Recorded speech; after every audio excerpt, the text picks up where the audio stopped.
All right. Bismillah, alhamdulillah, wassalatu wassalamu ala rasulillah wa ba'd. Next hadith. We'll read this one. The Prophet ﷺ said, لَيْسَ الْوَاصِلُ بِالْمُكَافِئِ وَلَكِنِ الْوَاصِلُ الَّذِي إِذَا قُطِعَتْ رَحِمُهُ وَصَلَهَا. The Prophet ﷺ said, and see the Arabic and see the translation. Big difference, right? A person who maintains family ties is not merely a reciprocator. Because I couldn't think of a better translation. Merely a reciprocator, meaning someone who only does so with those who maintain ties with him. Someone who you give someone, he gives you the exact same thing back. So a person who maintains family ties, لَيْسَ الْوَاصِلُ بِالْمُكَافِئِ, a person who really maintains family ties is someone who restores them when they've been cut off. Okay, so let's look at this hadith. Al-mukafi means someone who reciprocates, just gives back. So the intention, right? So this hadith is about maintaining family ties. Maintaining family ties means that you're being good with your family. You're treating them nicely, hospitality, talking to them, spending time with them, all of that stuff. Okay, keeping ties with them. And the opposite would be breaking ties, meaning I don't want to talk to you. I don't want to have anything to do with you. I'm not going to answer my phone call, whatever it is. So, a reciprocator or al-mukafi is someone who only maintains ties to the extent that they maintain ties. They say, you know what? This person invites me for breakfast once a month. Right?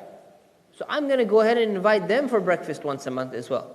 That's going to be exactly what it is. So you invited me for breakfast once, I'm going to invite you for breakfast. You're matching a favor for a favor. You do me this, I'm going to do you that, same thing. That's what's in. Now nobody says that, right? Nobody actually goes and tells them, well, you know what, I'm going to go for breakfast with you on Saturday because it's been a month and you only take me out once a month, so I'm going to take you out once a month. It's always in the back of the minds of people, right? Somebody invites you to walima or party or something like that. And you go and you get a gift. They give you a gift. And there are some people, there are maybe many people, who go and they record and remember the value of that gift. That was a $37.99 gift, right? And you just kind of figure out, you matched it up how much it would normally cost. That even though they scratched off the sticker, you know how much it cost. So you remember that. And then 3 years later, they invite you to some other walima. And say, well, you know, honey, what should we get them? Well, remember what they gave us? They're going to get the same value or lesser. It's not going to be greater than that. So remember, they gave me this brand name. We're not going to go up one notch. We're going to give them the same type of thing. And there's many people like that. There are people who will record even on a list. I actually know people. They'll record all the gifts that they received on a list. And then when it comes time that they're invited, they'll go and look at that list and say, oh, okay. Well, let me see what they gave me. Okay, we need to give them the same thing. That's a reciprocator. That's a mukafi. When it comes to family relations, it's the same thing. So they give you, oh, here's a nice housewarming gift for you. Oh, thank you, uncle. Thank you so much. And then when uncle gets a new house, oh, here's a nice gift for you. And it's like the same kind of gift. Or maybe it's the same gift just going back to him. And he probably forgot about it or something like that, right? That's a reciprocator. The Prophet ﷺ is trying to emphasize, someone who wants to maintain family ties does not have this in the back of their mind. They do not have this in the back of their mind. There's no ulterior motive in saying that I'm going to have a relationship with you because you did such and such at some point in time in my life. That's not the way it works. The way it should work is that a person who really maintains family ties. Now, if you did that, they give you a gift and later on you give them the same kind of gift and they have breakfast with you and you go and have breakfast with them. Are you maintaining family ties? Yeah, you are. You're not messing up your family. You're not breaking it. You're spending time with them. You're maintaining family ties. So the Prophet is trying to define, what does it really, really mean to be dutiful to your family? It means that you actually, the best type of being dutiful to your family is someone who maintains family ties, someone who restores them when they've been cut off. Okay? Restores them when they've been cut off, meaning somebody boycotts you, like we saw in the previous hadith. They boycott you. They don't want to talk to you. They don't want to have anything to do. And you keep trying and call them. And you leave them a voicemail. And you send them a text message. And you send them an email. And finally, 3 months later, they respond and say, okay, fine. You want to talk? Okay, fine, let's talk. Few months later, after a while, they open up and they say, okay, things are getting better. Now we can sit down and everything. Few months later, things are back to normal. Right? You restored it, which took a lot of effort after it was broken. Something happened, some fight happened, someone spoke the wrong words, whatever happened, something happened and that person got really upset and now you're not maintaining. So the Prophet ﷺ is giving two extremes. One where you're maintaining family ties, but you're doing it at such a minimal level because you're just doing exactly what the other person does to you. There's no added sincerity in what they're doing. And showing the opposite extreme, which is the amazing aspect. Someone completely tries to get away from you, and you put so much effort into getting that family tie back. That's the best thing you can do.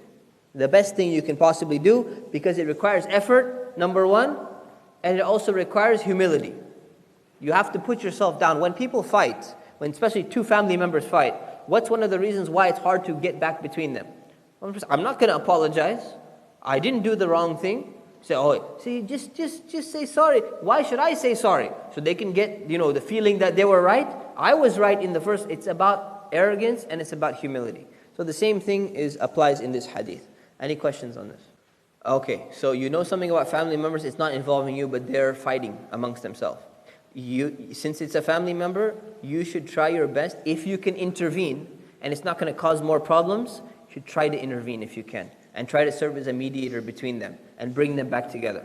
Now you have to be smart about it though. Sometimes, especially if you're young, for example, if you try and mess with the elder's business or something, you're gonna be part of the boycott as well. Or you're gonna think, you're taking this person's side, you're taking this person's side. If you feel that you can actually make a benefit, and you kind of talk to them and kind of soften them up, give them a compliment. You can even send a gift like on behalf of the other guy or something like that. If they would never find out, whatever it is, you can go ahead and do that in order to rectify the situation, and you should do that if you can. But my warning to younger people is, if you think, no, I'm going to intervene and everything's going to be fine, it's family politics is more dangerous and complicated than you may perhaps realize. Okay? It's more dangerous and complicated than you can realize. So be very, very careful. No, either you can get yourself hurt, or there's actually, family politics. This is not only in tribal Arabia. There are people who end up dying in many parts of the world. End up dying because of family politics. This happens. This happens, unfortunately. How do you restore family ties? It just depends on how it got broken. It just depends what happened. So if they got into let's take hospitality example. Right? They came to town to visit, and they didn't get the maqluba special nihari chicken tikka dish that they wanted. And they say, you know what, we expected better treatment than this and you didn't treat it. So how do you restore it? Your job is to explain, they were really busy that day and they had a job and he had to go here, and chicken in the market was not very good quality, so they wanted to go. Just make some kind of excuses to kind of ease the situation as much as you can and say, it's really not that bad, it's over, they didn't mean it, they weren't trying to insult you. Try and restore family ties depending on the situation. The Prophet ﷺ used to sell the fruits of the palm trees that he owned at Banu Nadir, and he would set aside enough food for his family for the entire year. Now what does this mean? First of all, this is a report that someone is narrating about the Prophet, about what he used to do. He used to sell the fruits. Now the fruits generally was the dates at that time. So dates in Arabia were a very important commodity, and they actually had a lot of value. So he used to sell the fruits of the palm tree. Obviously it's clear. Fruits of the palm tree is the dates. Dates of the palm tree that he owned at Banu Nadir. What is Banu Nadir? For those of you who are in the Life of the Prophet class, we're going to be discussing it soon.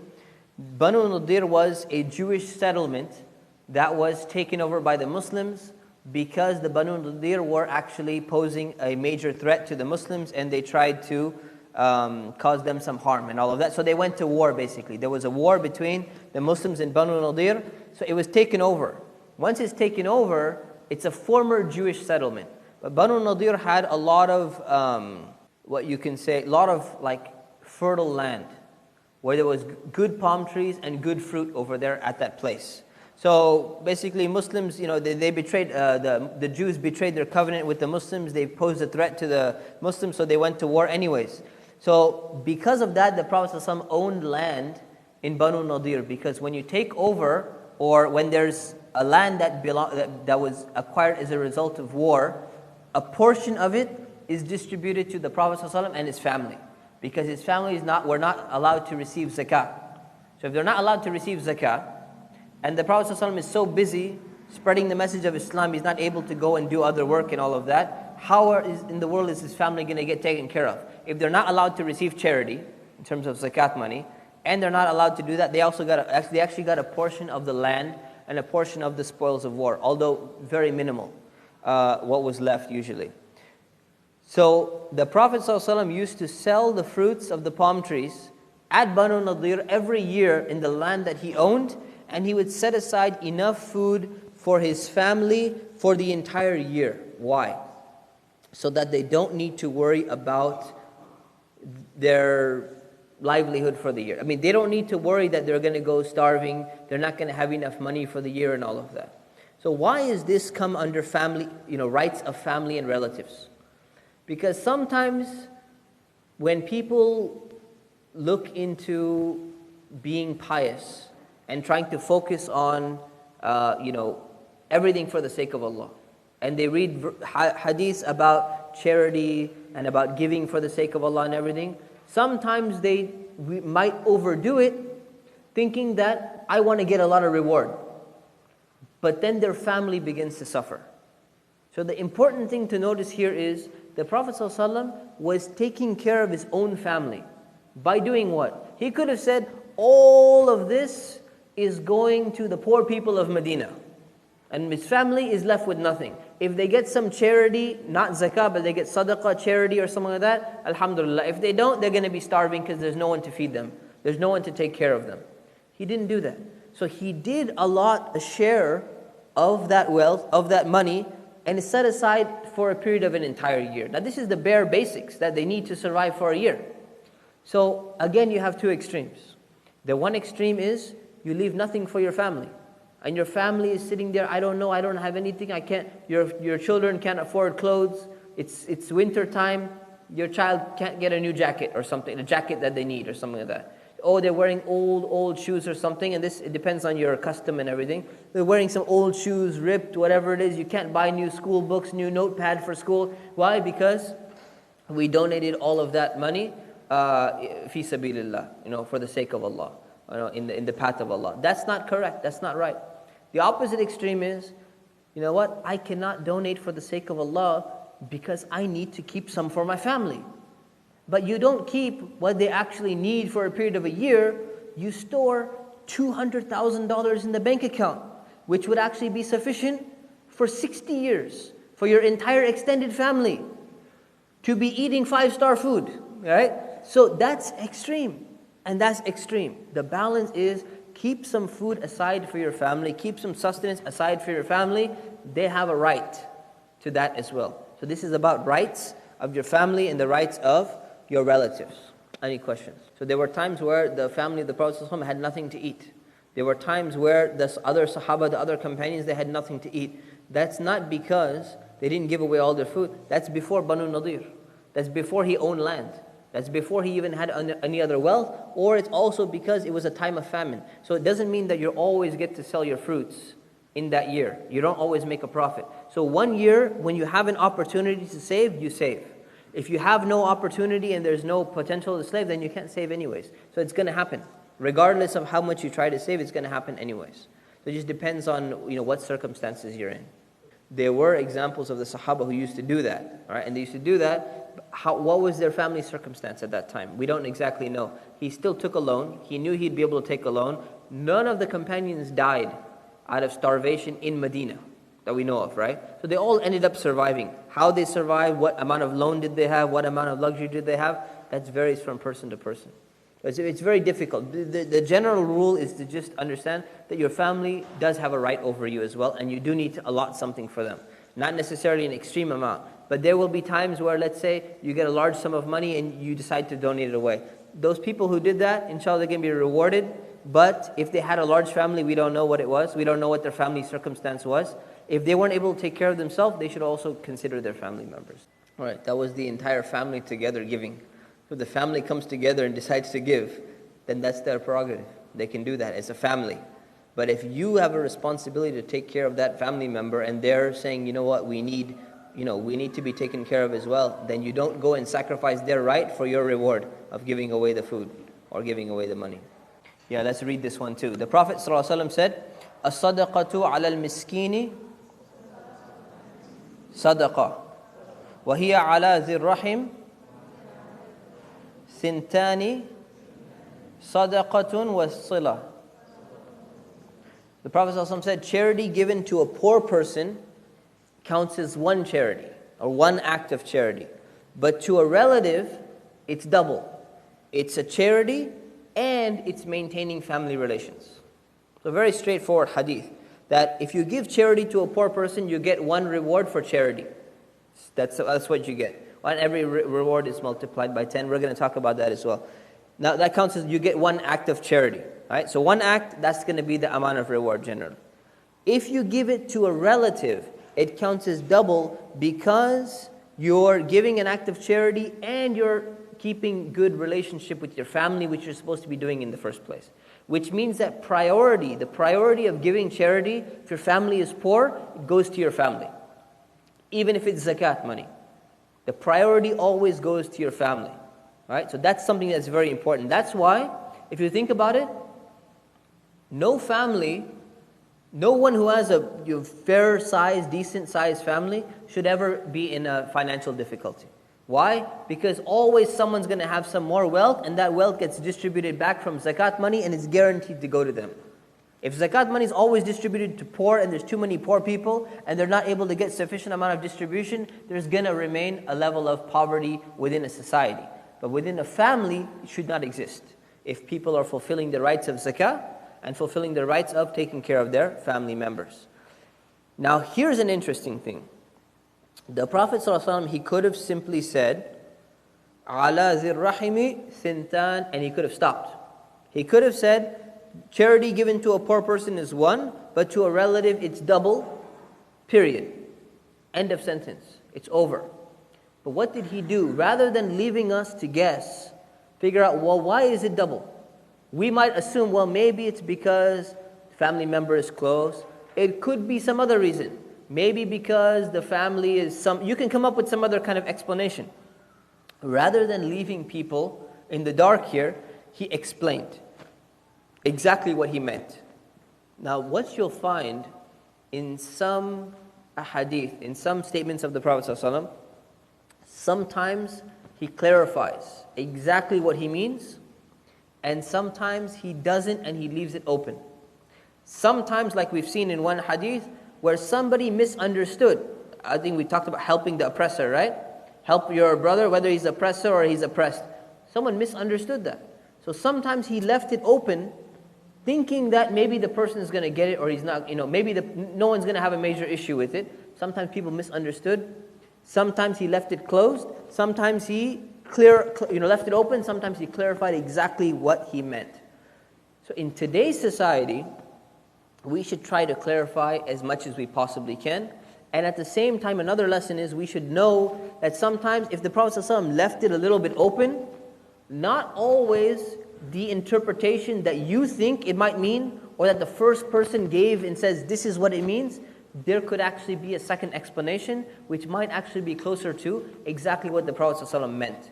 But when you go and you study all of his statements more and more, you begin to realize the Islamic worldview, and you begin to get a better understanding of what he was trying to teach, so that you can start understanding what actually he intended.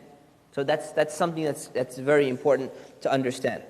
So family relations. So what's so important about family, by the way? What makes family so special? Well, number one, it leads to, the rights are due to their blood relationship with you. But why blood, right? Why didn't the Prophet ﷺ establish relationships some other way? Why didn't he do it through the color of people's skin? Or he did it through, well, which actually ends up being family as well, right? Why didn't he do it through people who have, I don't know, all people who have straight hair should, be one family, and all people who have curly hair should be another family, right? Or all people who have, I don't know, hitchhiker's thumbs, and those who have the opposite. What are they called? Non-hitchhiker's thumbs? Does anybody know? Straight, they're just called straight thumb? Okay, straight thumb. You know what I'm saying. So why do this? Because one of the best ways of maintaining stability in a society would be with the family dependence on one another. Because the way that children are raised, they're in need when they're little children. And they're being taken care of by their parents. So that creates a relationship of dependency and need that establishes love and emotions between the two of them. That helps build the entire family. The relationship between the man and the wife is the way you expand the family. That relationship builds and builds and builds. That becomes an entire family. It becomes a social unit. By giving precedence to a social unit, a small social unit within the society, leads to a stable society as long as every one of those little units are doing what they're supposed to be doing. That's why strong family leads to a stronger society. And unless those units break up completely.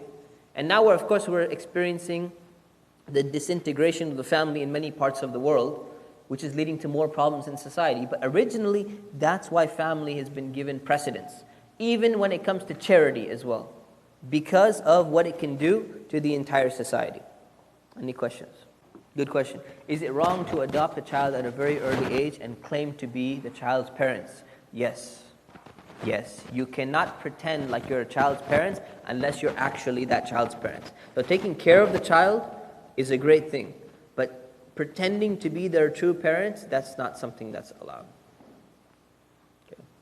Because somebody else gave birth to them, somebody else at least took care of them when they were like a little baby, at least for a while. They also have precedence towards their blood relationship. That's the standard.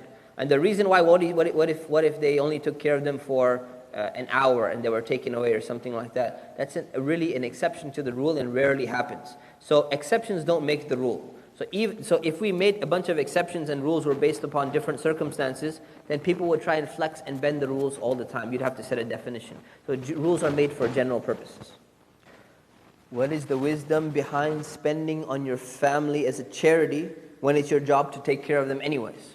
This means your extended family, not like your wife and your kids. Right? That's your responsibility. Your money is going to be their money. You have a responsibility for them. But to like your uncle or your cousin and all of that, that's something you're supposed to be doing. You're supposed to be helping them, but it's an act of charity giving to them if they're really poor as well. Their money is not your money. The same way that your wife and your children, the way that you spend on them is not the same way that you spend on your other family members. Right? So your responsibility is different to them, but it's still a priority in your life. You don't want to get rewarded? Alhamdulillah, yeah, you get rewarded. That's great. Because you're doing something which Allah subhanahu wa ta'ala prescribed for you to do.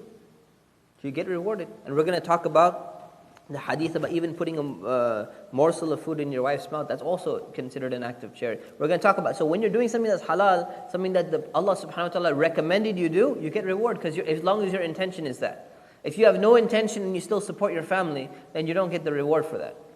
But you're fulfilling your right, but you didn't get a reward for it. So it's the intention that makes a difference. Yes.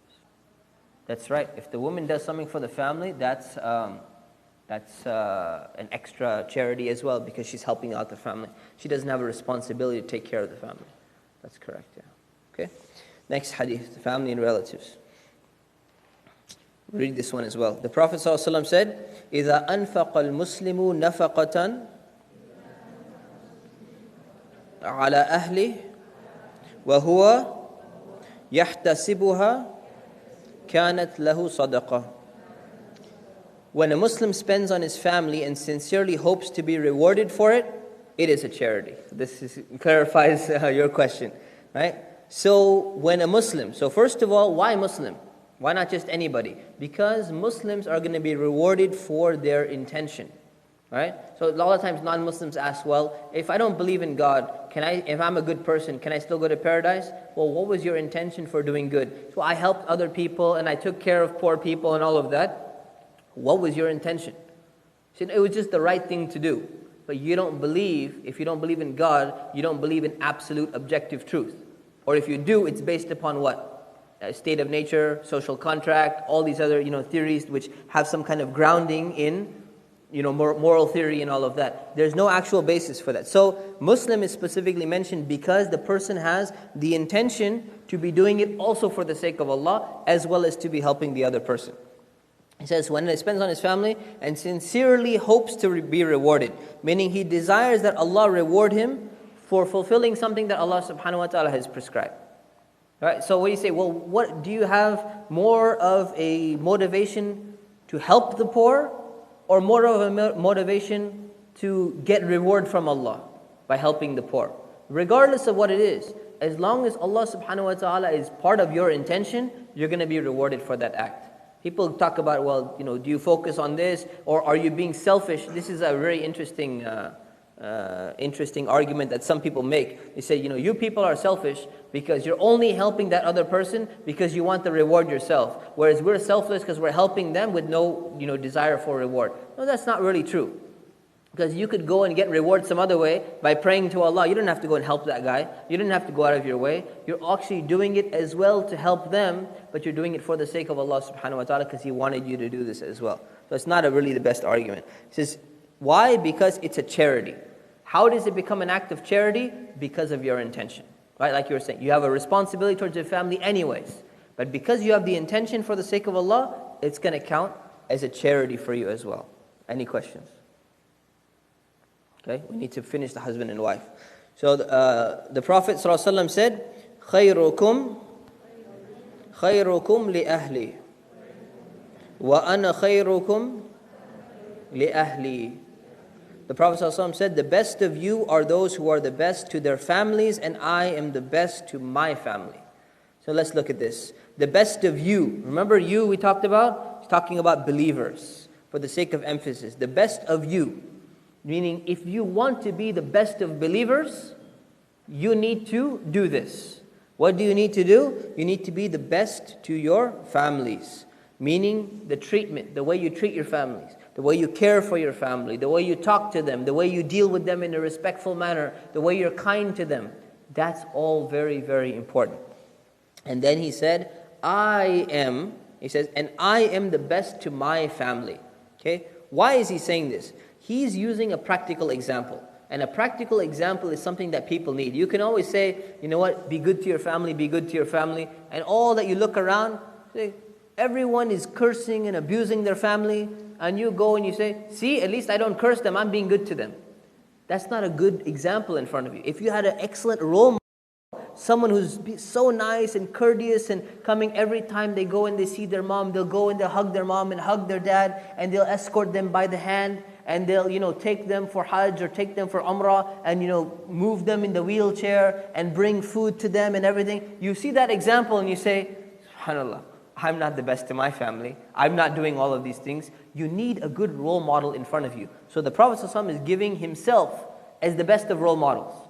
Not because there's arrogance involved in saying, well, yeah, I'm the best. Some people can misread this. If you, like they say, a criminal always thinks everyone else is a criminal, right? Someone who's, lives in a society, I think we talked about it in this class. You live in a society where there's a lot of child molestation. So somebody goes and, touches the child and says, nice child, really nice child. They say, oh, the guy's abusing him. He's probably trying to, go and molest the child or something. That's what people have in their minds. So someone may read this and say, oh, it was arrogance from the Prophet and all that. No, he was the best to his family. He's the best example. Allah subhanahu wa ta'ala testified to it. So he's giving an example. So he's giving an example. So it's not just a statement of fact only, even though it's a statement of fact. It's an advice that he's giving. I'm the best to my family actually means take me as an example of how you should be treating your family. Okay? So sometimes you'll find a statement of fact actually is a statement of warning or admonition or advice. So this one we won't read. The Aisha radiallahu anha, which is the wife of the Prophet, she said, I once raced the Prophet and I beat him. And then after a while, when I gained more weight, he raced me and he won. Then he said, this day for that one. So they were racing. So what does that mean? What is racing? Like racing means, like this is beneficial for your body, it's healthy for you, and it's a form of entertainment, recreation. These are things that we should not shy away from. These are things we should do. People are always trying to entertain themselves in today's society and say, oh, all the entertainment is haram. We can't watch that, rated X movie or rated R movie or whatever it is. We can't, you tell us, oh, I can't listen to, Beyonce, but I like the way, the beats are or whatever it is. And you tell me I shouldn't listen to that because she's talking about whatever. And 50 Cent is talking about, his girlfriend did this to him or whatever. He probably didn't have a girlfriend. He's got like calling himself a player, and he's got all these, whatever, prostitutes around him. Let's not get too vulgar, right? So he's got all these things. And he's saying there are so many forms of nice, halal, beneficial entertainment. Not just useless entertainment, beneficial. You're racing, you're going and, hiking, going on a picnic, you're doing all these things. So the Prophet ﷺ used to engage in beneficial entertainment. Also with his wife. So he's with his wife and he raced. Now, so look at this. Aisha is narrating later on after his death, I raced with the Prophet ﷺ, I beat him. So imagine how happy she was. And she says, then I gained some more weight, right? And then he beat me. Meaning that actually he was strong, he was fast. So actually, later on in life, the reason why she won was because she was light. She gained some weight and he beat her as well. So it means the Prophet ﷺ was fit. He was physically fit as well. And then he said, this day for that one. This is a loving statement. This is not the Prophet ﷺ saying, see, I told you I can beat you. It's not super, like hyper masculine competition. This was about, like, see, you remember that day? We're 1-1 now, we're even. This is a loving statement. This shows you the love between husband and wife, and it's a light form of humor. It's not like she was saying, and he beat me and I was so upset and then he rubbed it in my face. This is a loving, beautiful statement. So using loving statements with your spouse is something that's recommended. Having, play and sports and pastimes and all of that is something that's highly recommended that you do with your spouse as well. These are the rights of the husband and wife. Any questions? Aisha was very young when they initially got married, yeah. But this could have been probably later on in life as well. Right? So this was probably when she was young, they raced one time, then she gained some more weight when she got older, and she lost. Right? So that's what happens. Right? The Prophet ﷺ said, we'll read this one. أكمل المؤمنين إيمانا أحسنهم خلقا وخيركم خيركم لنسائهم. Where are you? You're right, man, actually. You're right. So here we go. So this one, there is a separate hadith about the wives. Forgot about that. So the most perfect of believers in belief is the best of them in character. And the best of you are those who are the best to their wives. Okay, so this is one hadith. So the Prophet ﷺ said, the most perfect of believers, akmalul mu'mineen, the most complete, or the best of believers, in order to emphasize. This is one of the best things you can do. So we've seen so many different forms of emphasis, right? None of you truly believes until, right? Or the best of believers, or the best of you, or the most complete of the believers, right? We've seen all of these ways to emphasize. So the best of you in iman, or the best of you in belief, is the one is the best of them in character. What is your character, right? Khuluqan or akhlaq is the way in which you conduct yourself, your etiquette, your behavior, your etiquette, basically your behavior and etiquette with yourself and with others. So there's behavior actually with yourself as well, even when nobody's watching. And there's behavior with other people. So behavior with other people, smiling at them, being nice to them, talking friendly and everything, you can tell that a person has good character when you see them. Sometimes they may be trying to sell you something. Sometimes they may be a politician trying to get you to vote for them or something like that. But outwardly, it's still good character. And if it's not good character, when you see bad character, you know what good character and bad character is. If you see someone with good character, then you just need to make sure, okay, they're sincere and they're good character. But you pretty much know, almost everyone generally knows what is good and what is bad character. It's not that difficult to figure out. And then he said, the best of you are those who are the best to their wives. Meaning, you take the most care of them, you treat them very nicely, you love them, you care for them, you give them fair treatment. Right? Why wives? Why wives specifically mentioned in this hadith, and why is it directed at husbands?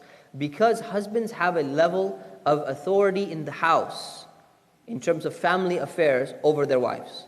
And because of that level of authority generally leads people to abuse their authority. So people who are ever put in any type of position of power, it leads them sometimes to abuse. So if the mother is in charge of the children, sometimes it can lead her to abuse her children. Abuse that love and manipulate them and do certain things, and we find this. And sometimes the husband can violate the rights of the wife. And if someone is a politician in charge of becoming a ruler, he can violate the rights of those people who he's in charge of. That's why these people were specifically being mentioned. Any questions? Subhanallah. Okay. The Prophet ﷺ said, لا يفرق مؤمن مؤمنة إن كره منها خلقا رضي منها آخر. Very, very important hadith. A believing man should not hate a believing woman. If he dislikes something in her character, he should be pleased with some other trait of hers. It's really beautiful. So he says a believing man, a true believer, should never hate or feel a strong hatred against a believing woman. Generally, what is he talking about? He's talking about their wife. Right? Don't hate your wife. Many husbands comes, I just can't stand my wife. I hate her. Well, first of all, you're still married to her, right? Second of all, right, if he dislikes something in her character, you dislike something in her character, yes, you may dislike things. Everyone has faults. It's not like she doesn't dislike certain things in your character. Maybe before you even got married, even though you were in, a la-la land of love and all that, probably there were still some things saying that, this guy has one or two issues over here and this girl has one or two issues. Everyone has faults. But if you dislike something in her character, he should be pleased with some other trait of hers. So the point is, focus on the good qualities. Focus on the good traits that people have. So for example, if your wife beautifies herself very nicely, or she's very beautiful and she beautifies herself for you as well, and you're upset that she is not the best of cooks in the world, right? She mistakes salt with sugar sometimes, or something like that, right? It becomes a problem, right? At least focus on, look, but mashallah, she's so nice looking, mashallah, alhamdulillah, it's a coolness to my eyes, this compensates, or let me focus on this aspect, right? She's very patient. You know you have a temper, and your mouth runs off sometimes, and she's very patient, and she puts up with you. Right? And you say, well, alhamdulillah, at least I can focus on this great characteristic. She's putting up with me. Or she supports you. Everything you do, honey, you're doing the best thing. So people have different, very, very good qualities. The point is, focus on the good qualities, and what ends up happening, everything else gets blurred out inside. Like Shaykh Yasir was talking about just earlier this morning, when there's the full moon, what does it do? It eclipses the other stars behind it. When you put that focus and you zoom in on the nice things, the other things will kind of just go in the background. They're there, inshallah, they can be fixed. Inshallah, they can be worked on over time. It's not like you neglect them completely. But you don't start focusing only on them. You say, let's look at the good things, and then you start appreciating.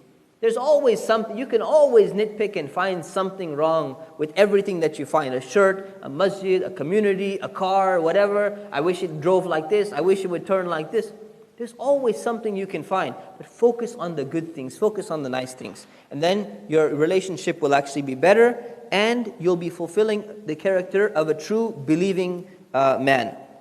So focus on another trait, because everyone has good traits, you can find a good trait. If your wife has 0 good traits, which I doubt, but if she has 0 good traits at all, then make an appointment online, iioc.com, with Sheikh Muhammad for a counseling session, because it's time to discuss some of those things, inshallah. But I don't think that's generally going to be that bad. This hadith we won't read. The Prophet, somebody asked, O Messenger of Allah, what is the right of someone's wife over him? Very important. What is the right of someone's wife over him? He said that you feed her when you eat, you clothe her when you clothe yourself, and you never slap her on her face. Do not malign her and do not keep apart from her except within the house. Brackets, if necessary. Right? So what does that mean? Long hadith. Somebody asked the Prophet ﷺ, what does that mean? First thing is, people used to have these type of questions. It's not just in today's society, people ask about marital things and all of that. People used to ask these type of questions even at that time. So it gives you a kind of understanding about what kind of questions were asked. And they weren't shy about asking the Prophet ﷺ about these things. He said, Messenger of Allah, what is the right of someone's wife over him? Right? So what is the right according to Islam? Right? Because he's asking the Prophet, he could have asked somebody else. So he said that you feed her when you eat and you clothe her when you clothe yourself. What does that mean, feeding and clothing? It doesn't just mean food and clothes only. It means that you're taking care of her fundamental needs the same way that you're taking care of your own fundamental needs. This is just symbolic for all the other needs. You're feeding and you're clothing her. Does that mean what? So she gets no bed, because the hadith only said that you get food and clothes, right? And the bed does not count as clothing. No, it means that generally the basic needs. It says, and you never slap her on her face. Why specifically mention slap her on her face? Because the face is the most honorable part of the body. We talked about this in some other classes. This is the most honorable part. And even if it didn't hurt, and you slap somebody on the face, one of your friends or something, they would be really annoyed. If you punch them in the arm and then you slap them in the face, they're going to be more annoyed and more insulted if you slap them in the face than if you punch them in the arm, even if the physical pain was here, because it's a sign of your honor on your face, right? So why would somebody? Here's the question: why do men slap women on the face when they're physically stronger? And if they were going to go and hit a guy, they would punch him, right? You're generally not going to slap a guy. Why do they go and slap a woman on the face? Because the intention is not primarily to harm them physically. The intention to harm a guy is physical. You want to take that guy down, you want to punch him and you want to knock him out, uppercut or whatever, and get him down on the floor. For a woman, it's different. It's done to humiliate them more than it is done to injure them. Right? And that's a sign of humiliation. So that's pretty much universal across cultures. That's being done, something that's done. So basically the Prophet ﷺ is saying that, look, both slapping on her face, humiliating her is not allowed in any other way, other shape or form.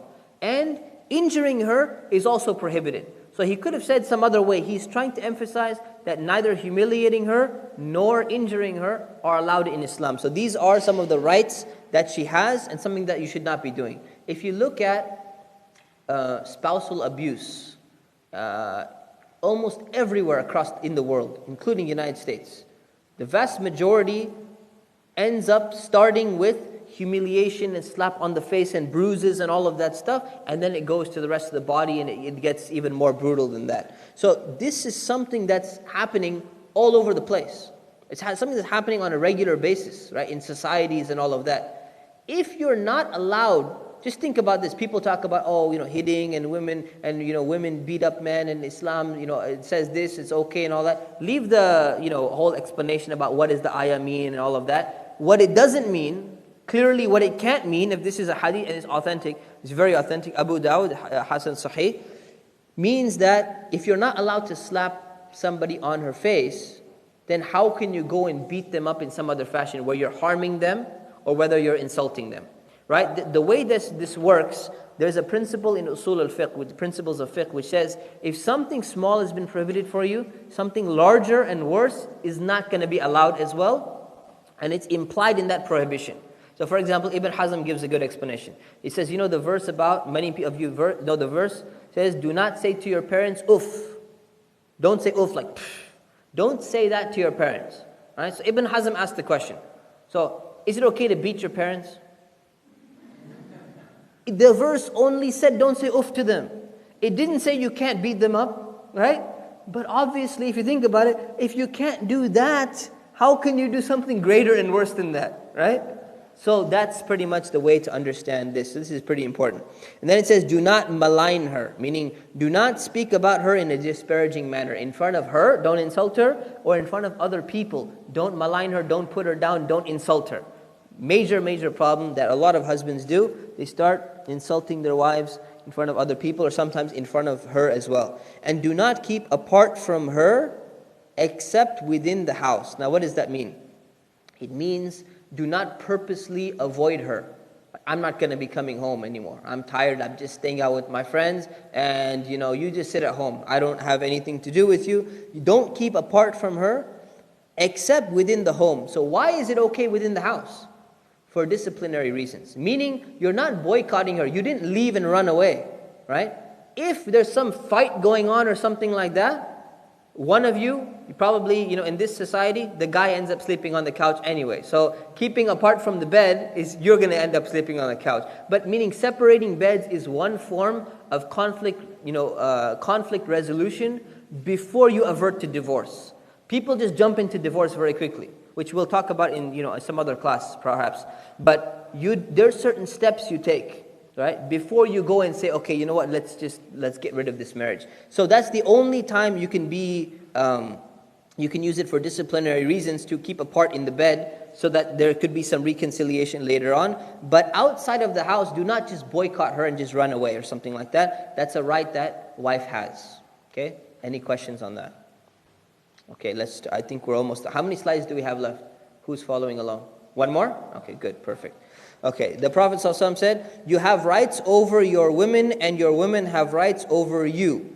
Your right, and this is speaking to males primarily because the Prophet ﷺ was addressing the males at that time. So meaning you, we can tell from the context that it's addressing males. Your right over them is that they do not let anyone you dislike sit on your couches or on the chairs, and do not permit those you dislike to enter your house. Their right over you is that you are good to them in respect of their clothes and their food. So we've seen the clothes and food part, now we're getting a second part here. You have rights over your women, and your women have rights over you. So oftentimes people say, well, women have no rights in Islam. Well, it just said clearly, women have rights over men as well. So now how do the rights work? The rights are mutual. The rights are equitable, but they're not equal. There's a difference between the words equal, difference between the words equitable or mutual. Meaning that if two things are not exactly the same, then you have to balance them out somehow. So if you add something on this side of the equation, it balances out on this side of the equation. Because the weight ends up being the same because of their function in society is different. The function is different because men and women are physically different and they're also emotionally different. Does that mean one is superior to the other? No. This is a problem with Western feminism. The only way they can perceive is if they're not equal, one of them must be greater. That's not the way things work. The example I like to give is, you have a Hummer and you have a Lamborghini. Okay, I know, I just used this example recently. Let's take it down a notch. You have a Hummer and you have a Ferrari. Okay? Which one is better? Who says the Hummer is better than the Ferrari? Nobody likes the Hummer? Come on, man. Okay, two people. Who says Ferrari is better? Everyone's going with the Ferrari, and a lot of people didn't vote. Right? The thing is, you can't say one is better than the other because a Hummer is an off-road type vehicle, military style vehicle. One is a sports car. What a Hummer can do, a Ferrari can't do. What a Ferrari can do, a Hummer cannot do. So you don't say that they're equal, but they're both automobiles. Men and women are both human beings. You say, well, they're not equal, then one must be better. No, they're different because they have different functions. They have different, physically different. Men cannot breastfeed, men cannot have, children physically and all of that. They have different emotions, they have different this. So they have little bit different positions within a society or something like that, based upon, the society they live in and all of that. So it doesn't mean one is greater than the other. So the rights are equitable, but they're not exactly the same. So he says, your right, speaking to the men, your right over them, one of the many. It doesn't mean it's your only right. One right out of the many is that they do not let anyone you dislike sit on your couches or go into your house. Meaning, a man is responsible for the security of the family. And if he feels that someone is going to be coming inside who is going to be a threat to the family, not a physical threat always, But a mental threat, someone who's going to come and just cause problems, someone who's going to cause fitna, meaning just cause issues in the family, or whisper some things, or this person shouldn't be inside the house, then it's his job to make sure that that person is not coming inside the house. And the wife's responsibility is to cooperate with him and say, okay, if you've made this decision, okay, fine, we're going to go ahead. If you don't want Sister Fatima or whatever to come over because she has, she's really known for backbiting, and she goes and criticizes all the husbands, and she puts poison in their mind and everything. Okay, fine. We won't allow her to come, and you don't want her to be there. That's fine. So you should cooperate in that. Now, this is obviously when there's like somewhat decent reasons for doing so. If the guy just, absolutely just hates somebody, then it gets into another issue, because we have issues within our family. Says, I don't want your brother to ever step inside. I don't want your dad to ever step inside of our house. So I don't want you to ever talk to your dad either. We get a lot of cases like this. You'd be surprised. Can a husband have that level of authority where he cuts off the relationship between a wife and her own family? Generally, no. Unless there's some really, really major threat. But he, in that case, shouldn't make the decision. You should go and get a counselor or an imam or a third party involved in order to make that decision. But generally, sometimes people exaggerate quite a bit. But generally, this means for the sake of security. Okay, for the sake of security. And then for the women, their right over you is that you're good to them in respect of their clothes and their food. So clothes and food has to be provided without any effort from the woman whatsoever. And that shows you the division of labor, or the division of responsibilities within a marriage. That there's a different level of responsibility. If both of them had the say and say, well, both of them equally get to decide who comes in, the best thing is to consult, make a mutual decision. When the mutual decision cannot be reached, only one of them can make the final decision. You can't say, no, it has to be both, right? You don't have two presidents in a country, and you say, well, when one of them doesn't like it, then the other one's going to go ahead and decide. It's not going to work. Someone has to have the final say somewhere along the line. That's just the way life works. So that's the way it's been made, division of labor and division of gender roles in a family relationship.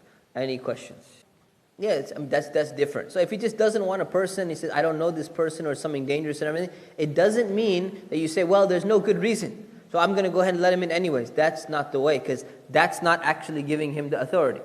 Then you go to a counselor, or you go to a sheikh or an imam or something, and you say, look, he's not giving me the reasons, or he has no reasons, or he's not revealing them to me. We need to go ahead and discuss. You go and double check it, and if it's investigated and it's found out this guy is just being a jerk, and he's just being a jerk, that's it. Then there's some ground to go ahead and say, well, this person is really needs to be inside our house. It's very, very important for them. Then we can go ahead and make an exception to the rule.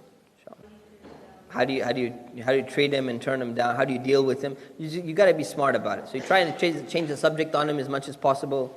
If you want, put on Discovery Channel on TV and say, let's go and watch, TV instead, or something like. Just somehow get the guy to be as quiet as possible, or give him a lot of food, right? Some kind of food that's just going to keep his mouth occupied the whole time, like some kind of nuts he's got to chew really hard or something. That's it. Keep him quiet. That's it. So that'll solve that problem, inshallah. All right, inshallah, we'll see you next week. Subhana rabbika rabbil izzati amma yasifun, wa salamun ala al-mursaleen, walhamdulillahi rabbil alameen. And apologies for going over the time, inshallah.